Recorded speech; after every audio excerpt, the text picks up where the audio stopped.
po ni Brother Darren last time. Blessing po sa amin nung nakauwi po kami sa Pilipinas. Nakapag-attend po kami. Actually, wala naman po sa loob po namin yung pag-attend po namin. Sa puso ko po, nandun po ako para magbakasyon, magpakasaya, mag-enjoy po sa mundo, no po.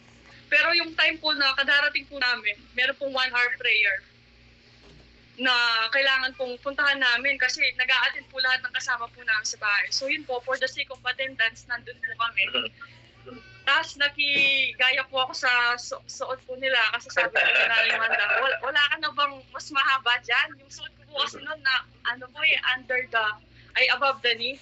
So meron naman po na sabi ko kung gano'n. Tapos yun po, nag-bihis po ako ng mahabang dress po, no? Nag-attend po kami. So yun po, ilang Sundays po, nandun po kami. Sabi ko, ano ba naman to? Sabi ko, ba't ganyan ka ako? Yung Sunday service, every morning at evening. Tapos ang haba po nung service, no po? Siyempre po, bilang malayo sa Diyos, parang wala po yung puso mo sa ganung bagay, no? Yung parang nandun ka lang po. Pero yun po, as time goes by po, no? Yung parang nare-realize ko po na nangungusap po yung Diyos sa akin. At nare-realize ko po yung mga kakulangan ko po, no?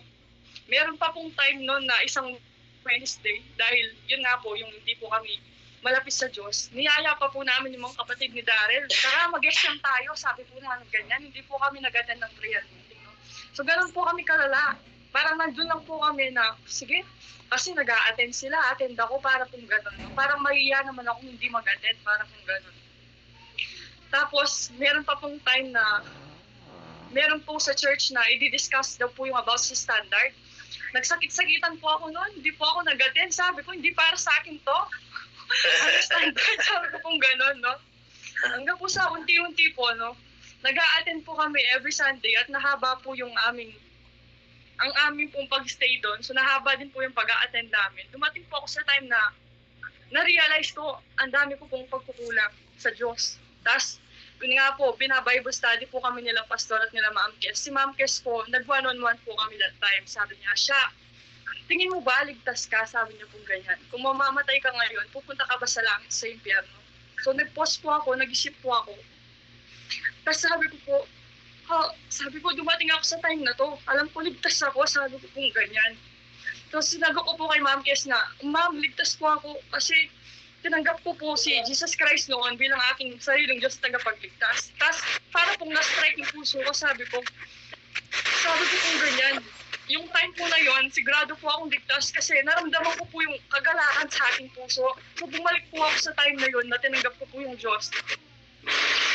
At na-realize ko po na yung time po na yon, para po ako naging bagong buhay. Yung parang palamura na siya, bigla natigil po yung pagmumura ko. After lang po ako kung paano makapag-akay pa po ng maraming tao na makakilala po sa Diyos, no? So nag-post po ako.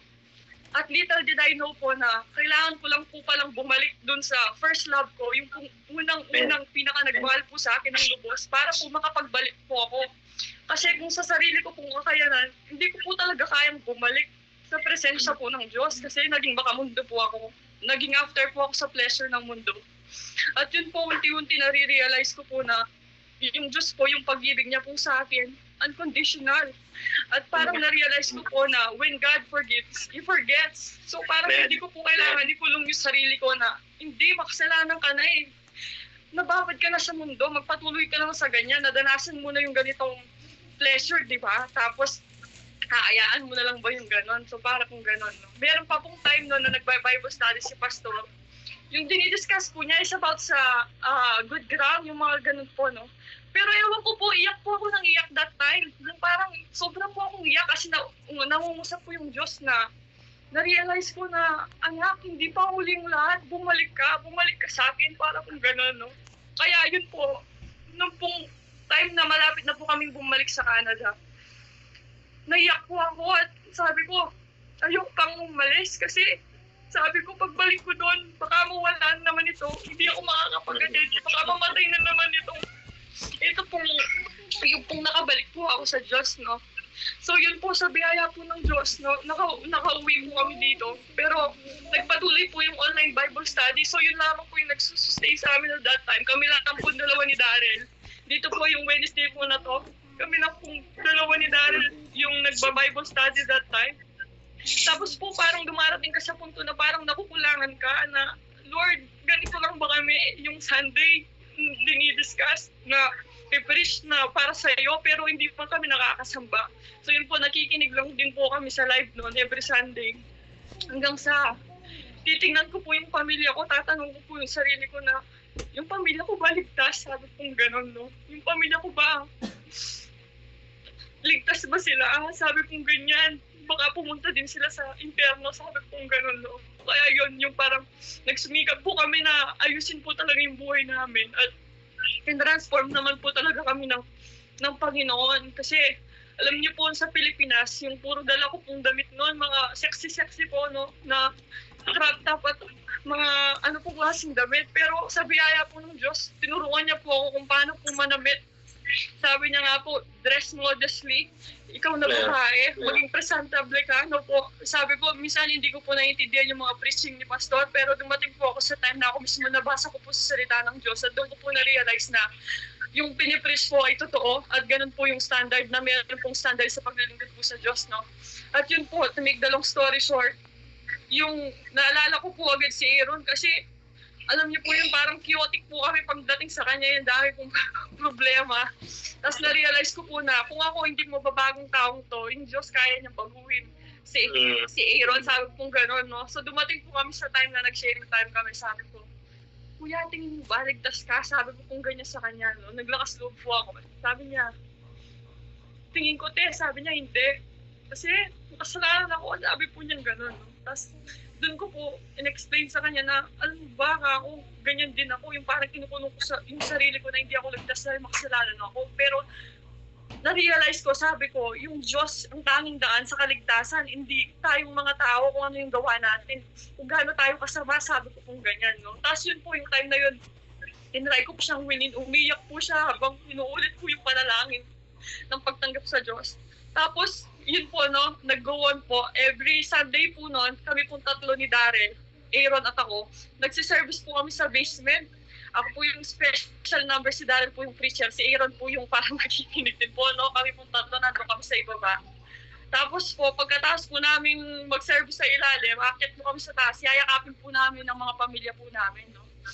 Tapos yun po, siguro magtataka sila na lagi ko po sasabihin na wala mo namang istorbo sa ilalim, huwag mo muna pababain yung mga bata kasi may Bible study ako. Lagi pong ganun yung ano ko. Tapos si Shaina po, sabi niya nga po noon, ang tagal kitang hinintay, sabi niya, sa Pilipinas kasi 2 months po kami, alas na wala. Tapos hindi ka man magsusugal, sabi niya po, no. Ganun po kasi yung buhay po namin dati, yung nagsusugal po kami. Dumadating pa po kami sa time na ako po noon, nung natuto po ako mag-mahjong, nag-undertime pa po ako sa work para lang talaga sumugal. Dito po, hindi po alam nila Nanay Manda, no? Kasi nahiya po ako sabihin yung ganong klaseng bagay. So ganun po yung buhay namin, ganun po yung routine namin na nagsusugal po kami lang po dito sa bahay. Nagtatalunan pa po kami. Tapos yun po, magtaka po siya na, yaya po siya ng yaya, ayoko na pong magsugal. Sabi ko, hindi. Sabi ko, darating pa po sa time na matitiyang pa ko, hindi. Sabi ko, pwede ba ako? Mag-iisip ako, pwede ba ako? Isa lang. Pero pa isa-isa po, dun po mag-i-start, no? Kaya sa biyaya po ng Panginoon, no? Yung mga bagay po na to na hindi ko po kayang baguhin sa sarili ko, pero sa tulong po niya, naging posible po na, yun nga po, una sa pananamit. Mahirap po to, yung pananamit. Hindi ko nga po alam kung ano pong gagawin ko sa mga damit ko po na sexy, kung paano ko po itatapon, no? Paano ko po ibibenta. Pero yun po, no, dumating po sa time na buong pamilya po namin, niligtas po ng Diyos. At yun po yung blessing na wala akong katumbas na halaga, no po? Kasi binigay niya po yung pinaka-the best na pwede po namin tanggapin at yun po yung kaligtasan. Kaya masaya po ako kung titingnan ko po, bibilangin ko po yung mga blessing ko. Tingin lang po ako sa paligid ko, yung bawat pamilya ko po na nandito, niligtas po ng Diyos. At wala akong katumbas yun na halaga, no po? At po dumating din po sa time na nung malayo po kami sa Diyos na dumating po kami sa, meron po kami hawak-hawak na pera. After po kami na kung paano namin invest yung mga perang gano'n, no? Pero ngayon po, parang iniisip na lamang po namin ni Darrell na mag-invest po kami sa langit, sa eternity. Kumbaga, kahit wala po kaming maipundar na lupa, wala po kaming maigawa, Basta po nagbibigay po namin yung para sa Diyos. Kontento po kami. No po? Yung parang salamat po sa Diyos, tinuruan niya po kaming ganito. Sabi ko nga po, hindi po kami magmamahal ng ganito sa Diyos kung hindi niya po kami inibig ng talagang sagradong pag-ibig po, yung wala pong, yung unconditional love po na sinasabi. Nung ma-realize ko po yung pag-ibig ng Diyos, dun po unti-unti natutunan ko pong mahalin ng Diyos. At pinurpose ko po sa puso ko na, Lord, gusto pa kitang makilala. Sino po ba yung Diyos na pinaglilingkuran?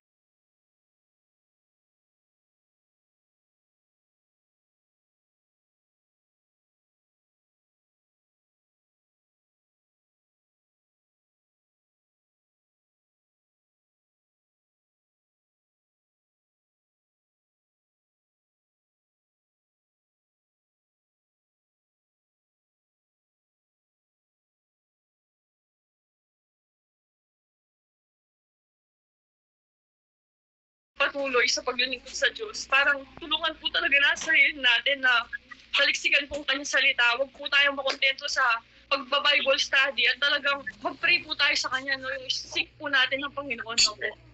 Kasi susi po yun talaga para makapagpatuloy po tayo sa paglilingkod sa Kanya. At yun po, no, maraming salamat po sa Diyos sa lahat po ng ginagawa niya po sa amin. At ayun po, no, tinuturuan din po kami ng Diyos na maging faithful po sa Kanya.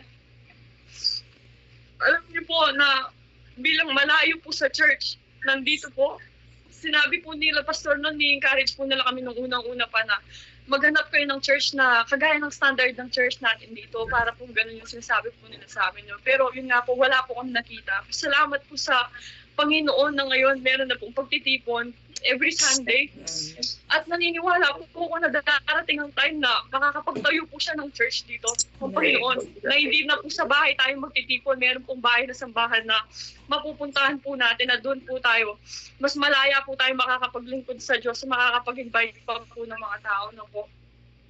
Ayun po. At yun nga po, tinuturuan kami ng Diyos na maging faithful.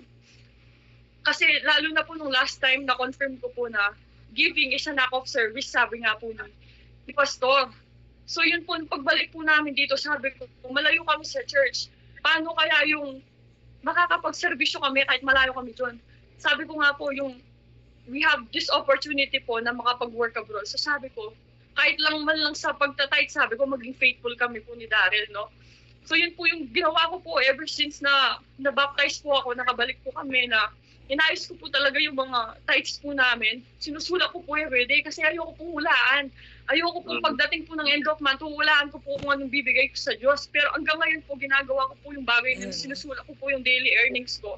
Tapos yung monthly earnings. Tapos nakikisabay po kami sa mga commitment po ng church. Kasi sabi ko, sa maliit na ganitong halaga na pinagkatiwala ng Diyos, sana po yung maging faithful po tayo. No? So ganun po yung pinurpose ko.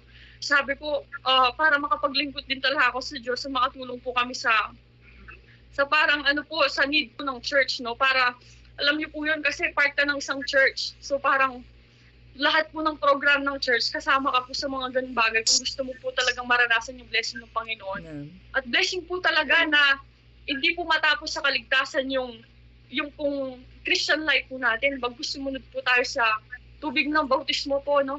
Ipahayag po natin na tagasunod po tayo ni Kristo at yun po, maging po tayong tapat kasi yung Diyos po na pinaglilingkuran natin, tapat po siya, no? Kahit hindi po tayo tapat, kahit undeserving po tayo, kahit marami po tayong kakulangan sa Kanya.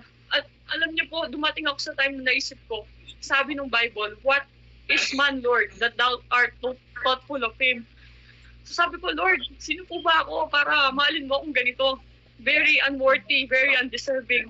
And yet, yung pong Diyos na kagaya niya, inibig po niya ako at inibig niya po bawat isa sa atin. No? Kaya yun po, salamat po sa Diyos. At ngayon po, no, another blessing, yung nabuntis po ako. Amen. We have been praying po sa baby po, no. Parang talagang dumating pa po sa time nung nababasa ko din po yung mga kwento ng nila Hana na nakikipag-deal po sila sa Panginoon na gusto po nilang magkaanak. Tapos sabi niya, i-offer po nila yung anak sa Diyos. Dumating din po ako sa time na gano'n, nag-pray po akong gano'n na, Lord, bigay niyo po ito kasi, Panginoon, kung ibibigay niyo po, i-offer ko din po sa inyo yung magiging anak po namin. No? At blessing po na, si Daryl, same prayer din po pala siya, na gano'n din po yung prayer niya, na ibibigay po yung, i-offer po yung magiging anak po namin. No? Kaya, Alam niyo po, natutuwa po ako kasi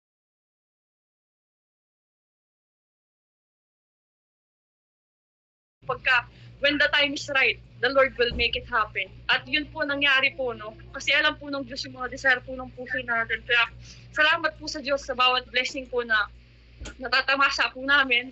Kontento po kami ngayon. Yung satisfied po kami fully, no?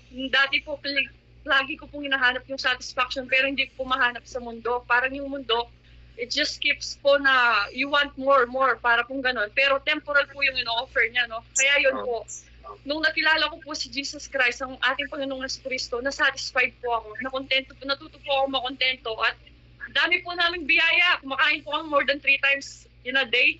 Magkakasama-sama po kami naglilingkod sa Diyos. Kaya yun po, no, napakasaya po ng puso ko ngayon. At maraming salamat po sa Diyos. Glory to God po. Amen. Testimony pa lang po ni Shanice ay malaking blessing na po sa atin. Amen.